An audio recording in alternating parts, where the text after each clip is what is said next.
नमस्कार, आप देख रहे हैं कशिश न्यूज का डिजिटल प्लेटफॉर्म और मैं हूं आपके साथ दीपक राजसुमन। तो चलिए शुरुआत कर लेते हैं सुबह की 5 बड़ी खबरों का। देखिए, आज राज्यसभा में महिला आरक्षण बिल को पेश किया जाएगा, जहां पर राज्यसभा में इस बिल को लेकर चर्चा होगी। तो वहीं इससे पहले कल लोकसभा में 454 मतों के साथ इस बिल को पारित करवा दिया गया है, जबकि इस बिल के विरोध में मात्र 2 वोट पड़े हैं। वहीं इसके बाद बिल पारित होने के बाद पीएम मोदी ने अपने सोशल मीडिया अकाउंट एक्स पर पोस्ट करते हुए सभी सांसदों को धन्यवाद दिया है। पीएम ने लिखा, नारी शक्ति वंदन अधिनियम एक ऐतिहासिक कानून है जो महिला सशक्तिकरण को और बढ़ावा देगा। हमारी राजनीति में महिलाओं की भागीदारी बढ़ेगी, साथ ही लोकतंत्र मजबूत होगा। तो तमाम मुद्दों को लेकर कल महिला आरक्षण को लेकर सत्ता पक्ष ने अपने तर्क दिए, तो वहीं विपक्ष ने भी अपने अपने तर्क दिए, लेकिन आखिरकार 454 वोटों के साथ ये बिल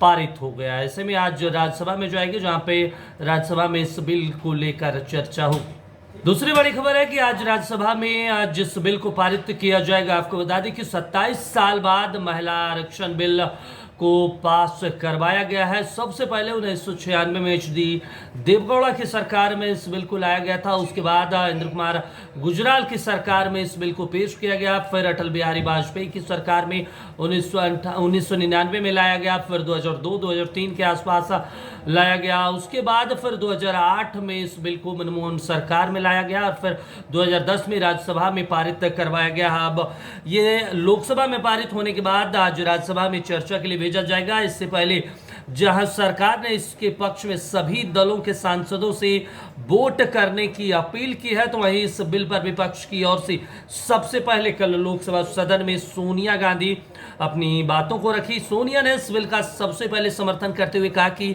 इसको लागू करने में अब देरी नहीं करनी चाहिए। राजीव गांधी का सपना था, इसको लागू होते ही उनका सपना पूरा हो जाएगा। तो वहीं राहुल गांधी ने इस बिल को लेकर अपनी बातों को रखा और साथ ही ओबीसी आरक्षण का भी मुद्दा उठाया। तो वहीं बिहार से जेडीयू राष्ट्रीय अध्यक्ष ललन सिंह ने भी बीजेपी पर प्रहार करते दिखाई दिए। ललन सिंह ने कहा कि बीजेपी की मंशा ही नहीं है इसको लागू करने के लिए। अगर मंशा है तो इसको तुरंत लागू करे। हमने तो बिहार में सभी क्षेत्रों में, चाहे सरकारी नौकरी हो, चाहे अलग अलग विभाग की नियुक्तियों हो, हर जगह हमने 35% महिलाओं को आरक्षण दिया है। तो बीजेपी इतनी देर क्यों कर रही है? आज 9 साल से वो सत्ता में है, 9 साल आखिर क्यों लग गए इस बिल को लाने में? ऐसे में उनकी मंशा जो है वो ठीक नहीं है, क्योंकि अभी भी ये बिल तुरंत लागू नहीं होगा। ऐसे में ये सिर्फ चुनाव को देखते हुए इस बिल को लाया गया है। इंडिया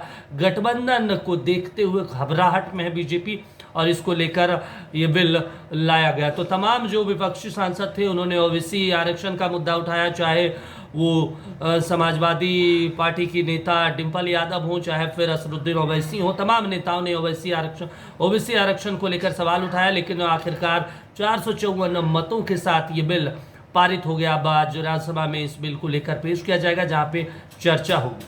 खबर झारखंड से है, जहां पर कुड़मी समाज लगातार पिछले भी कई दिन विरोध किए थे। कुड़मी समाज ने एसटी में शामिल करने को लेकर कुड़माली भाषा को संविधान की 8वीं अनुसूची में शामिल करने की मांग को लेकर आंदोलन चला रहे थे और इसको लेकर आंदोलन की घोषणा की गई थी अनिश्चितकालीन 20 सितंबर से, लेकिन अब उसे वापस ले लिया गया है। आंदोलनकारी 25 सितंबर को झारखंड के मुख्य सचिव से बातचीत करेंगे इस मसले को लेकर। वहीं 2 अक्टूबर को केंद्रीय गृह सचिव से भी बातचीत होगी। इस बातचीत के बाद आंदोलन की आगे की रूपरेखा तय की जाएगी। वहीं आंदोलन को खत्म करने के लिए आंदोलनकारियों के साथ एडीएम लॉ एंड ऑर्डर ने 2 घंटे तक बातचीत की है। वहीं आपको बता दें कि बंगाल में हाईकोर्ट के दखल के बाद आंदोलन को वापस ले लिया गया है, लेकिन झारखंड में प्रदर्शन कल तेज देखने को मिला। वहीं मुरी और गोमो स्टेशन पर लोग ट्रैक पर भी नजर आए। तो वहीं आंदोलन की शुरुआत से पहले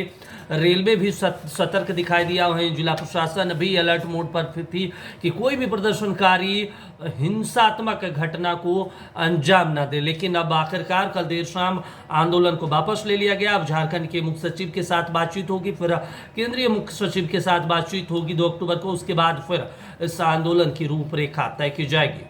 और बिहार के शिक्षा मंत्री प्रोफेसर चंद्रशेखर लगातार रामचरितमानस को लेकर, हिंदू सनातन को लेकर विवादों में घिरते नजर आते रहे हैं। लेकिन अब ऐसा लग रहा है कि बिहार के शिक्षा मंत्री अब बैकफुट पे आ गए हैं। सीतामढ़ी कल पहुंचे थे शिक्षा मंत्री और अपने दिए गए बयान का जो सारा ठीकरा है वो मीडिया पर फोड़ दिया। उन्होंने कहा कि आरएसएस प्रमुख मोहन भागवत ने भी पौराणिक शास्त्रों पर संदेह जताया है, फिर उनकी बातों पर विवाद क्यों नहीं होता? मेरी बातों पर मेरी जुबान की कीमत लगाई जाती है। मैं कब भगवान और ईश्वर के खिलाफ हो गया हूं? उन्होंने कहा कि हम खुद सनातन धर्म के मानने वाले लोग हैं। हम हिंदू सनातन की सांस्कृतिक चीज़ों को मानते हुए पूजा पाठ भी करते हैं। ऐसे में सिर्फ हमें क्यों निशाना बनाया जाता है? जबकि हिंदू सनातन को लेकर तमाम जो अलग अलग विचारधारा के लोग हैं वो लिखते आए हैं, बोलते आए हैं।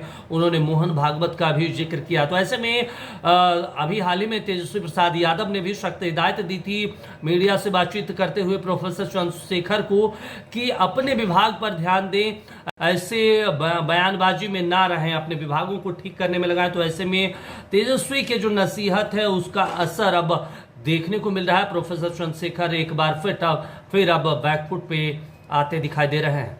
और आखिरी और बड़ी खबर फिल्म जगत से। दरअसल शाहरुख खान की जवान इन दिनों सिर चढ़कर फैंस के ऊपर बोल रही है और लगातार जो है ये जवान बॉक्स ऑफिस पर दहाड़ भी रही है। फिल्म का क्रेज ऑडियंस के सिर पर चढ़कर बोल रहा है। रिलीज के 2 हफ्ते बाद फिल्म को देखने के लिए सिनेमा घरों में अभी भी दर्शकों की भीड़ जो है उमड़ रही है। इसी के साथ जवान की अगर हर दिन की कमाई देखें तो हर रोज एक नया रिकॉर्ड बना रही है। वीकेंड पर शानदार कलेक्शन के बाद फिल्म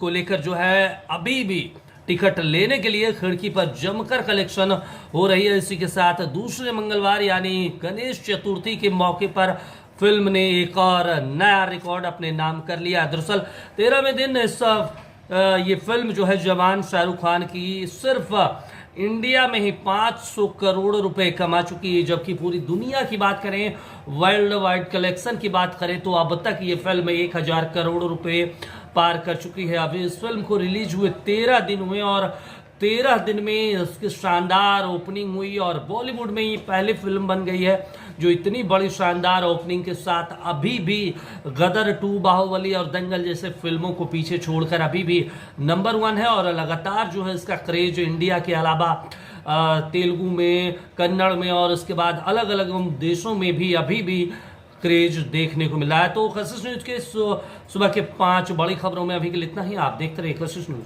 नमस्कार।